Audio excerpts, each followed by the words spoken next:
भले ही देश की तीनों सेनाओं ने संयुक्त रूप से प्रेस वार्ता कर अग्निपथ योजना को लागू करने को लेकर स्थिति साफ कर दी हो, लेकिन अभी भी देश भर में युवाओं का गुस्सा थमने का नाम नहीं ले रहा है।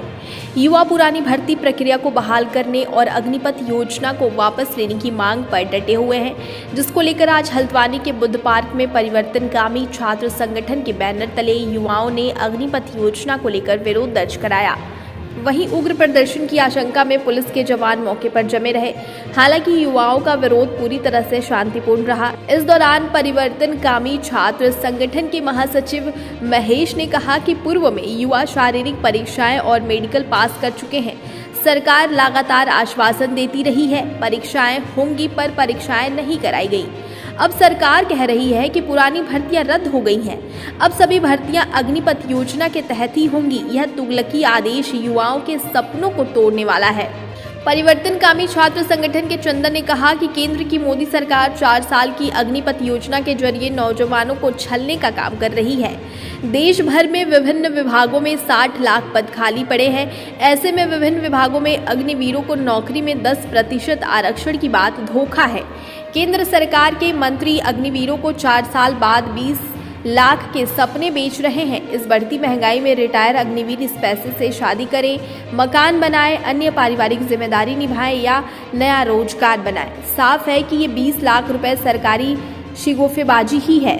वहीं क्रांतिकारी लोक अधिकार संगठन के मोहन मटियाली ने कहा कि किसी भी देश की सुरक्षा सबसे बेहतर और सर्वोच्च बलिदान देकर देश की जनता ही कर सकती है। सरकार का भरोसा हथियारों पर है। ये हथियार भी तमाम निजी कंपनियों के मुनाफे के हिसाब से बनाए जाएंगे। लूट और अन्याय पर टिकी इस मुनाफाखोर पूंजीवादी व्यवस्था में मेहनतकश जनता की आवाज़ संघर्ष के बाद ही सुनी जाती है। इस दौरान बीते दिनों हल्द्वानी में सेना भर्ती की तैयारी कर रहे युवाओं के प्रदर्शन के दौरान पुलिस द्वारा बर्बरतापूर्ण लाठीचार्ज और 400 युवाओं पर मुकदमा दर्ज करने कार्रवाई की निंदा की गई। इधर देश भर में इस योजना के विरोध के बीच आज कई संगठनों ने भारत बंद का ऐलान किया था, लेकिन कुमाऊं के प्रवेश द्वार हल्द्वानी में भारत बंद का कोई असर देखने को नहीं मिला।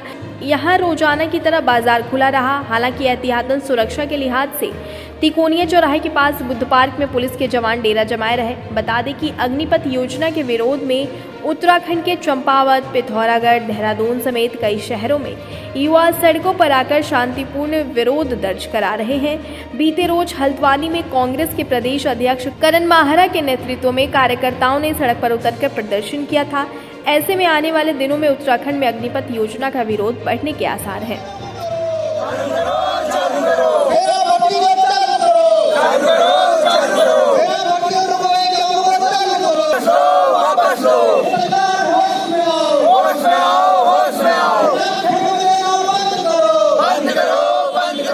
सर देखिए, अभी तक सेना में जो भर्ती हुआ करती थी उसमें 17 साल 18 साल जो है किसी भी युवा की भर्ती का समय होता था। फिर वो उसको बढ़ा भी सकता था और रिटायर होने के बाद दोबारा सेना में भी आवेदन कर सकता था।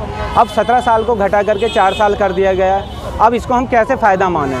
सरकार किस तरीके से इस बात को हमें समझाना चाह रही है। ऐसे ही दूसरी बात कि उनके पास रिटायरमेंट के बाद जो है पेंशन मिलती थी, अब उस पेंशन को ख़त्म कर दिया जा रहा है। ये कैसे हमारे फ़ायदे में है, ये बात हमें समझ में नहीं आती है। इसी तरीके से अगर कहें कि जो अन्य सुविधाएं या भत्ते जो हैं सैनिकों को मिलते थे वो कम कर दिए जा रहे हैं, तो तब हम इस बात को कैसे अपने फ़ायदे में माने? तो अब सरकार कैसे कुतर्क गढ़ती है? वो सबके लिए गढ़ती है। वो किसानों के लिए गढ़े, वो CA NRC के लिए, वो आज हमारे लिए भी गढ़े जा रहे हैं। ये आज जो भारत बंद का कॉल था तो उसमें ही हम लोग यहाँ पर एक जो है सांकेतिक धरना दे रहे हैं। तो आज का ही ये धरना है। आगे जो भी योजना बनेगी, आगे का जो भी कार्यक्रम तय होगा तो उसके हिसाब से हम इसको करेंगे। जहाँ परिवार की ज़रूरत होगी वहाँ परिवार शामिल होंगे, जहाँ सिर्फ अभ्यर्थियों को या नौजवानों को आना होगा वहाँ नौजवान शामिल होंगे। तो आज के कार्यक्रम की आगे फिर योजना बनाएंगे।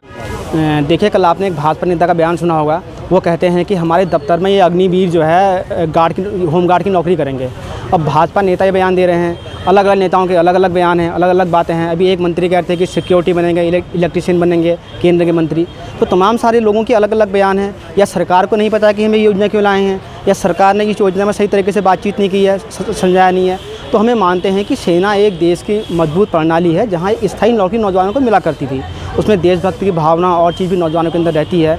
एक भविष्य की सिक्योरिटी उसमें है जहाँ पेंशन मिलती है और भत्ते मिलते हैं। वो चीज़ आज ख़त्म की जा रही है। तो इसके तहत भी नौजवानों का विरोध है इसमें। देखिए, सरकार का फैसला पूर्णतः गलत है, क्योंकि वो नौजवान जो सालों साल से आर्मी की भर्ती की तैयारी कर रहे थे और सरकार भर्ती नहीं कर रही थी, और अब वो एक नई अग्निपथ योजना लेके आई और तमाम सारे छात्रों को, नौजवानों को नहीं पता कि कैसे आंदोलन किए जाते हैं, कैसे धरना किए जाते हैं, कैसे प्रदर्शन किए जाते हैं। ये 18 साल, 20 साल, 22 साल के नौजवान लड़के हैं जिनकी कोई ट्रेनिंग नहीं है समाज में, कैसे आंदोलन, धरना, प्रदर्शन किए जाएँ, सड़क जाम लगानी तो कितनी लगानी है, नहीं लगानी तो क्यों नहीं लगानी है, कोई ट्रेनिंग का हिस्सा नहीं है। हालांकि आज देने को हम गलत मानते हैं, लेकिन उसके बावजूद भी ये नौजवानों को आक्रोश है, गुस्सा है, और सरकार को आक्रोश से गुस्सा सुनना चाहिए कि नौजवानों को जब मन की पीड़ा सुनना चाहिए कि उनकी नौकरी ही जीवन की प्राथमिकता है। वो ना इससे पहले सड़कों पर नहीं आए, इससे पहले उन्होंने कोई हिंसा नहीं की, आगजनी नहीं की, लेकिन जब उनकी नौकरी पर संकट आया तभी जाके बाहर आए, तभी जाकर उन्होंने ये सारी चीज़ की है। तो सरकार का ये फैसला पूर्णतः गलत है। हम इसका विरोध करते हैं और मांग करते हैं कि जो दर्ज मुकदमे वो वापस लिए जाएँ और देश भर के अंदर में जहाँ भी लाठीचार्ज किया जा रहा है वो चीज़ ना की जाए। अग्निपथ योजना को लेकर के जो विरोध प्रदर्शन चल रहा है, हम छात्रों की मांग को लेकर के यहाँ पर धरने में बैठे हैं कि हम कह रहे हैं कि जो छात्र लगातार अग्निपथ का जो विरोध कर रहे हैं उसको समझ करके इस बात का विरोध कर रहे हैं, क्योंकि उनका जीवन इससे तबाह बर्बाद हो जाना, क्योंकि उनको कॉन्ट्रैक्ट बेस में सीधे सीधे योजना के तहत रखा जा रहा है। वो सीधे सीधे जो तानाशाही सरकार जहाँ पर केंद्र पर बैठी है, उसी तरीके से उत्तराखंड के स्तर पर भी उसी की जो अनुयायी सरकार बैठी है, उसी के सह पर जो उत्तराखंड पुलिस ने यहाँ पर लाठीचार्ज किया, हम इसकी घोर निंदा करते हैं। हम कहते हैं कि इस तरीके के जो छात्र नौजवान अपने करियर बनाने के लिए उनको सही दिशा देने की ज़रूरत बनती थी, न कि उनके ऊपर लाठीचार्ज करते हुए, उनका दमन करते हुए उनके ऊपर मुकदमा दर्ज करना चाहिए। और ऐसे में वो जो मुकदमे दर्ज करेंगे उनको तुरंत निरस्त करा जाए और सीधे सीधे छात्र नौजवानों की मांगों को माना जाए। सीधे सीधे ये उसी तरीके की बातचीत है जिस तरीके के किसानों से ये कहा जाता था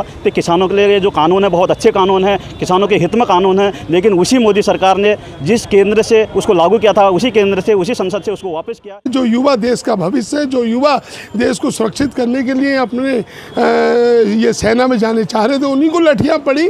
बड़ा हास्यप्रद विषय भी है और दुखद विषय भी है।